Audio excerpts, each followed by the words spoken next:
میرے خامد میرے ساتھ اچھا سلوک نہیں کرتے، گالیاں دیتے ہیں، میں کیا کروں؟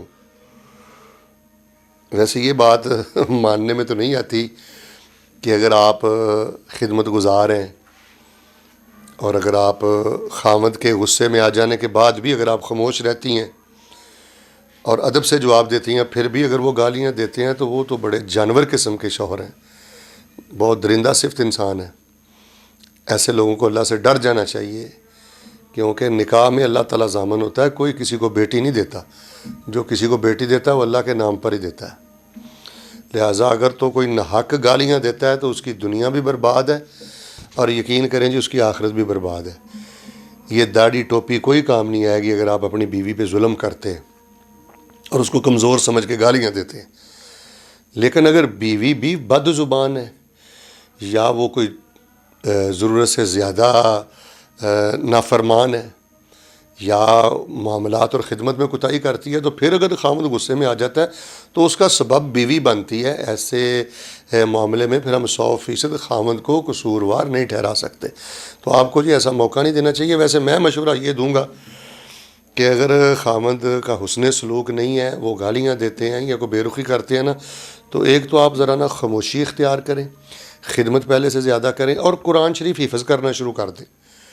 میں اکثر خواتین کو جن کی یہ شکایات ہوتی ہیں کہ میرا خامد ٹھیک نہیں، کرخت ہے، بد زبان ہے یا ایسا ہے، میں ان کو کہتا ہوں کہ آپ نے طلاق لینی ہے یا خلا لینا ہے یا آپ نے کوئی محاذرہ ہی کرنی ہے، آپ بچوں میں رہیں، گھر میں رہیں اور حفظ شروع کر دیں، ترجمہ پڑھنا شروع کر دیں۔ آپ قرآن ڈائری بنا لیں، روزانہ 2-3 آیتیں لکھیں، 4 آیتیں لکھیں۔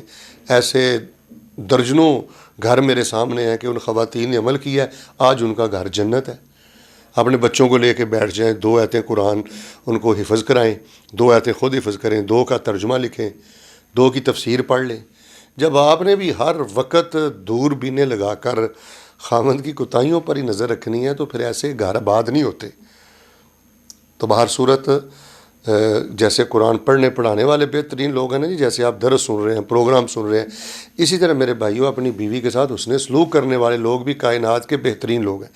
آخر حد تک خاموش ہو جائیں۔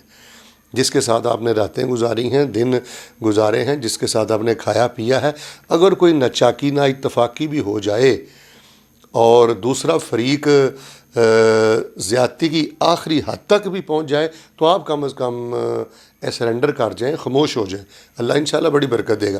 باقی وہ میں ایک مشہور آپ کو وظیفہ بتاتا ہوتا ہوں، ربنا ہب لنا من ازواجنا وذریاتنا قرۃ اعین واجعلنا للمتقین اماما۔ یہ صرف مردوں کے لیے نہیں ہے، یہ عورتوں کے لیے بھی ہے۔